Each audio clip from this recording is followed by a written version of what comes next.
Salam alaikum. Donc je me présente. Je suis votre prof de TP analyse numérique. Et dans cette première séance de vidéo, je vais vous présenter le logiciel MATLAB qu'on va utiliser le long des TP qu'on va faire. Le logiciel MATLAB, c'est l'un des plateformes de développement les plus connues en ce moment. C'est pas la seule plateforme, il y en a d'autres. Il y a MATLAB, il y a Maple, il y a Octave qui est open source et qui est compatible aussi avec le langage de MATLAB. Il y a aussi un outil de ce logiciel, un outil en ligne qu'on peut y accéder pour les intéressés. Donc l'adresse c'est Octave. C'est https://octave-online.net. Octave-online.net. Là, Internet est occupé, sinon je vous aurais montré. Donc là, on peut, sur cet outil en ligne, on peut aussi lancer des commandes et créer des scripts. Et c'est suffisant pour ce qu'on va faire dans l'été. D'accord, donc dans une première partie, je vais vous présenter quelques commandes de base. Et puis on va manipuler les vecteurs, les matrices et les différentes opérations. C'est vraiment une séance de démarrage. Ensuite, on va parler d'autres choses, des langages, etc. Donc, grosso modo, le logiciel MATLAB, il y a deux outils qui vont nous intéresser. La première, c'est la fenêtre des commandes. Elle est accessible chez moi ici. Commande window. Moi, j'ai la version de 2016. Ça peut changer d'une version à l'autre. Donc, vous la cherchez. C'est commande window. La fenêtre commande. La fenêtre commande. J'ai la version anglaise. Donc, dans cette fenêtre, on peut taper des commandes, une par une, faire des opérations, appeler des fonctions, etc. On peut créer aussi des scripts. Des scripts, c'est l'ensemble des commandes qu'on peut taper séparément. On peut les regrouper dans un script. Et aussi, on a la possibilité, toutes les possibilités d'un langage, c'est-à-dire les instructions de contrôle, etc. On va voir ça par la suite. Ok. D'abord, on va parler des variables. Des variables. Donc, si vous avez fait déjà de la programmation avant, donc vous aurez, si vous n'avez pas fait, c'est pas grave.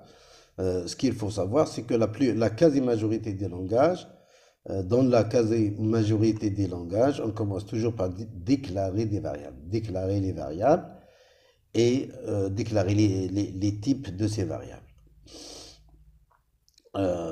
Dans MATLAB, il n'y en a pas de tout ça.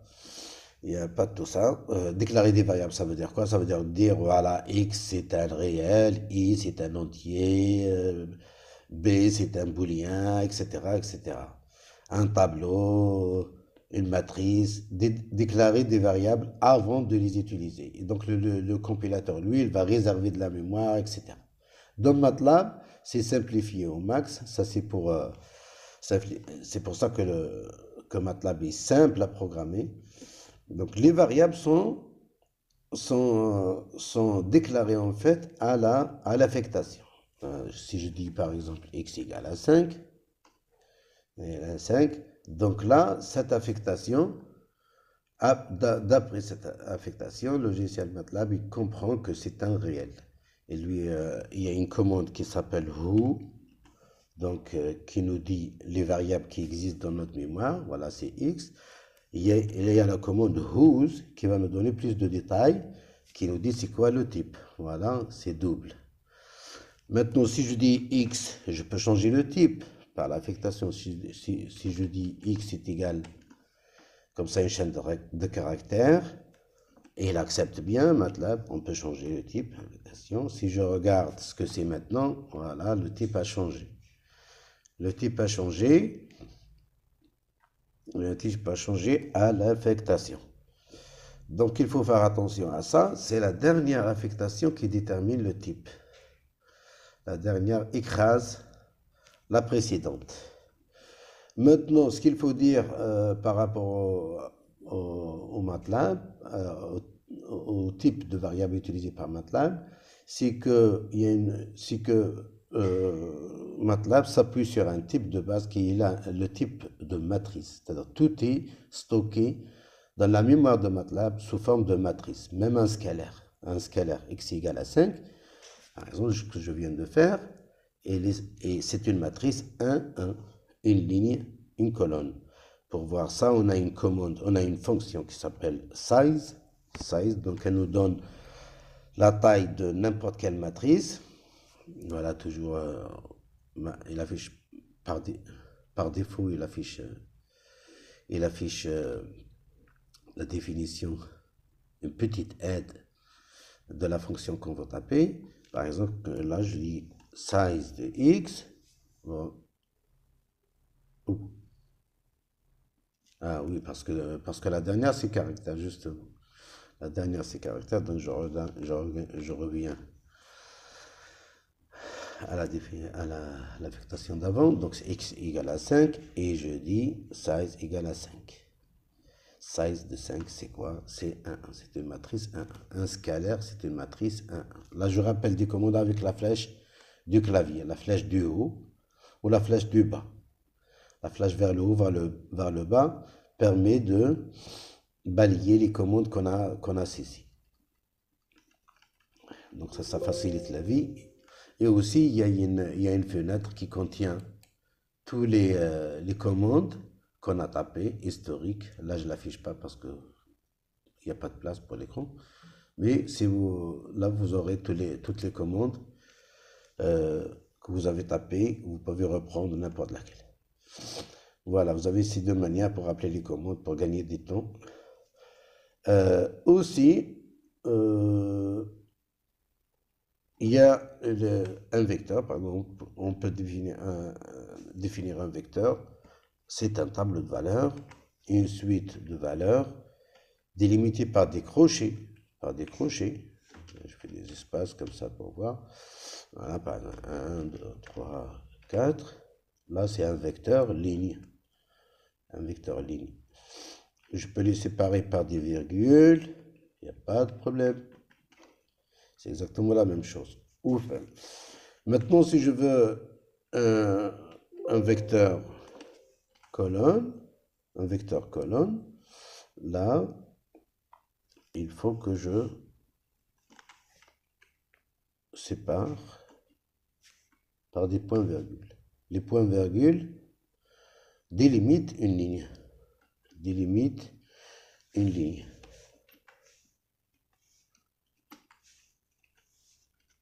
Voilà, colonne. Donc MATLAB, là c'est un point important, fait la différence entre un vecteur ligne et un vecteur colonne.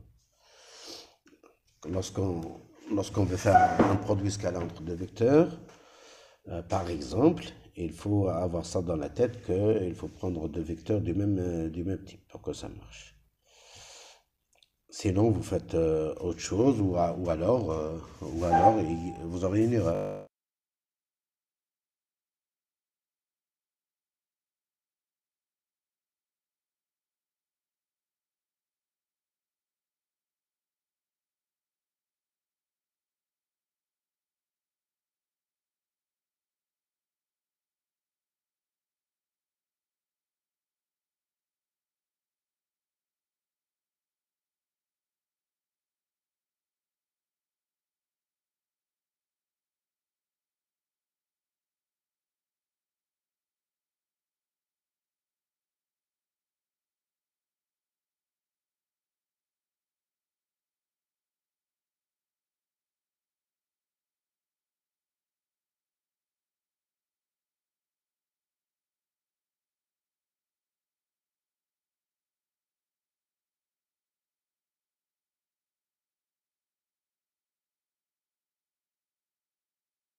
Je continue. Donc là, ça s'est coupé.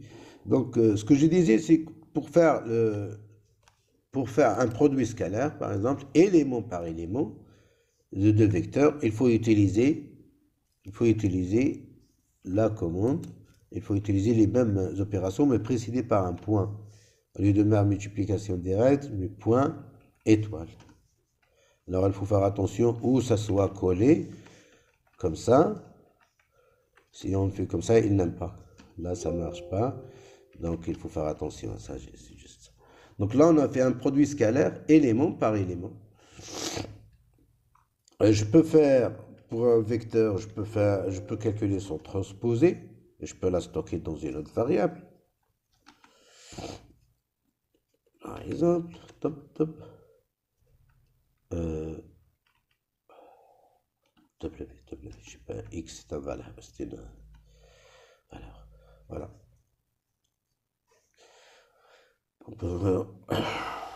Voilà. Pour les matrices, on peut définir une matrice comme ça, comme pour un vecteur, mais seulement on aura plusieurs lignes. Par exemple, 1, 2, 3, 4. Une matrice 4, 4, tiens. Donc ça c'est une ligne, point virgule. Je reviens à l'autre ligne. Donc 2, 1, 0, 4. C'est la deuxième ligne. La troisième ligne. Voilà. Et la quatrième ligne.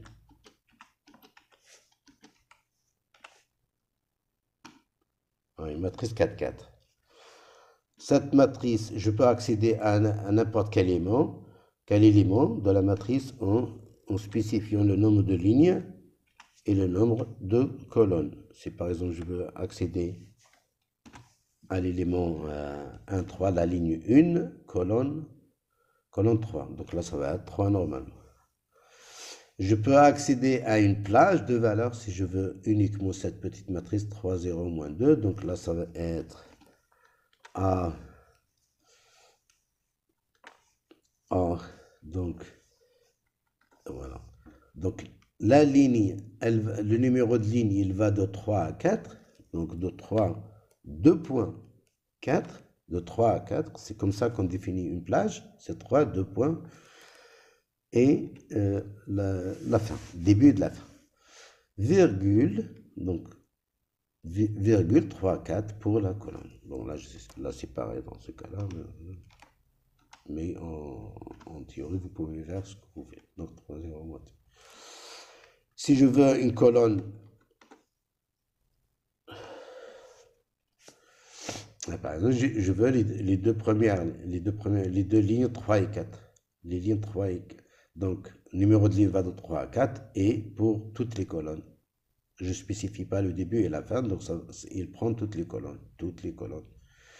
Donc, deux lignes et toutes les colonnes. Et ainsi de suite. Donc ça, vous pouvez manipuler, vous pouvez jouer avec. Je peux faire les calculs de matrice, comme en maths. C'est-à-dire que je peux calculer par exemple l'inverse d'une matrice. Je peux calculer la trace de la matrice. Je peux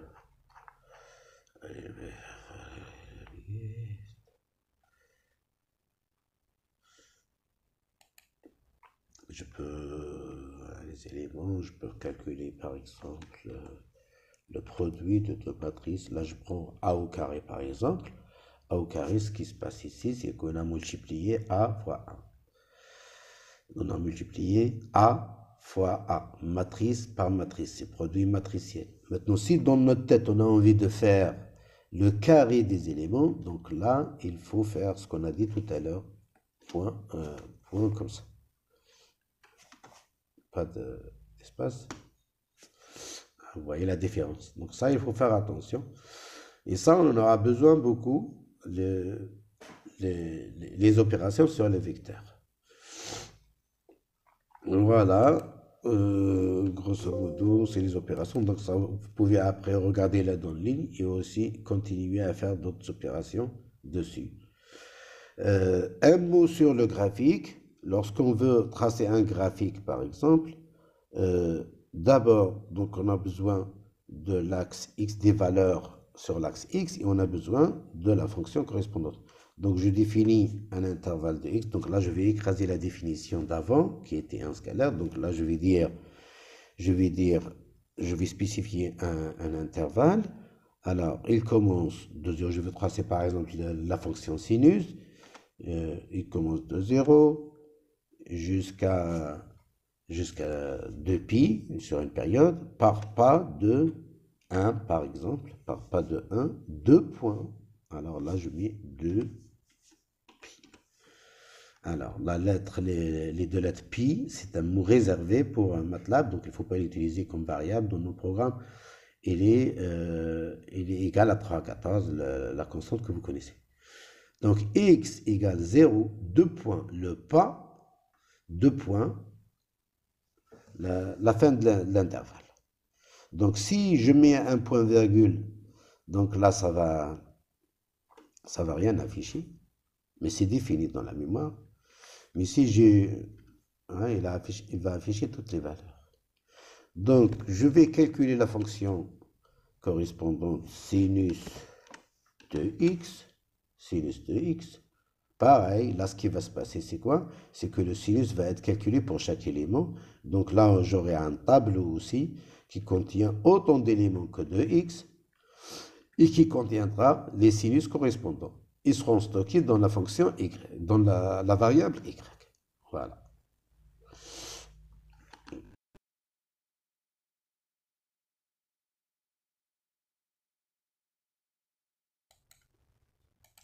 Voilà. Donc là, le tableau y est défini. Je peux plotter, je peux tracer la fonction y en fonction de x. Donc là, vous avez déjà le help ici. Donc, comme vous voyez, on commence par l'axe x. L'axe x, y.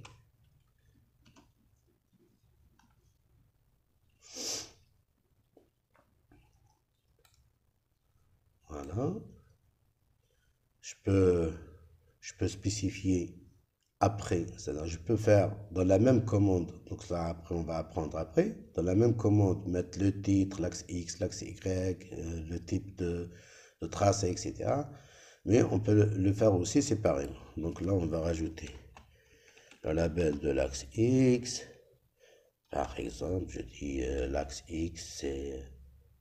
Donc alors faites attention, c'est la cote, une seule cote, pas double cote.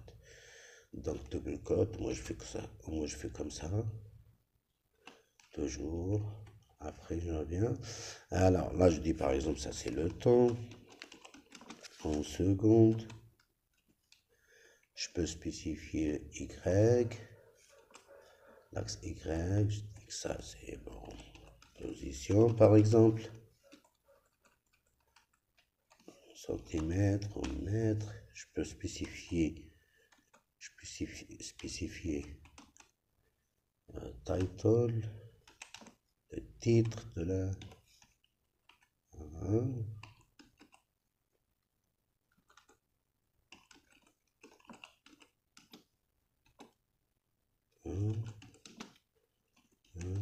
Le masse. Alors, qu'est-ce qui se passe ici? J'ai une masse. Lorsque je veux introduire une apostrophe, donc je vais utiliser double, comme ça, double. Cote. La première va annuler la deuxième, et là, tout ça, j'aurai une. Si je veux écrire apostrophe, ça ne marche pas parce que c'est utilisé pour délimiter une chaîne de caractères. Si je veux l'insérer, je la fais précéder par une autre. Hop. Et là, c'est voilà, le titre, voilà, l'axe Y, l'axe X, etc. Si j'ai envie de faire deux figures, de superposer deux figures, je peux rajouter une autre. Par exemple, cette fois-ci, le cosinus. Alors, je peux faire les deux à la fois. C'est dans la même commande plot, je spécie x et je fais le calcul directement à l'intérieur x de la façon suivante. Bon, ici, le point virgule, il sert à rien. Je vous ai dit tout à l'heure que si je veux, oui, je lis, si je veux afficher, c'est point virgule. Si je veux pas afficher, je mets pas de point virgule. Mais là, pour les commandes comme ça, c'est pareil. Voilà, c'est pareil. Je l'ai là, la figure, elle est là. Là, c'est le cosinus. Alors, pourquoi je ne sais pas superposer? Parce que j'ai pas mis la commande qu'il faut. Et il faut utiliser la commande hold on. Hold, hold on. Hold on. Hold on. Maintenant, je vais répéter mes commandes de tout à l'heure. Plot x, y, c'est toujours défini. Voilà. Et je peux créer, répéter x label, y label et le titre. Voilà. Parce que comme j'ai pas mis la commande de tout à l'heure, donc j'ai mis une nouvelle commande plot, il efface la figure d'avant. Il faut connaître ça. Voilà, pour superposer deux figures à la fois. Donc sur ce, je termine cette vidéo. Donc je peux vous donner quoi? Quelques opérations à faire, mais vous n'allez pas vous limiter à cela. Donc vous avez l'aide en ligne, vous avez Internet, vous pouvez faire des exemples, vous avez le livre que je vous ai indiqué, vous pouvez faire des exemples. Essayez de faire cette opération juste pour se familiariser avec les calculs. Puis là, il y a une petite recherche, chercher comment calculer la racine de 11, exponentielle E carré, l'exponentielle, E c'est 2,71, etc. Et 9 puissance 1, 25, logarithme népérien de 5 et logarithme base 10 de 5. Essayez de faire ça, de chercher un petit peu comment calculer ces nombres. Voilà, donc la prochaine fois on va parler du langage de programmation, comment faire des scripts. Voilà,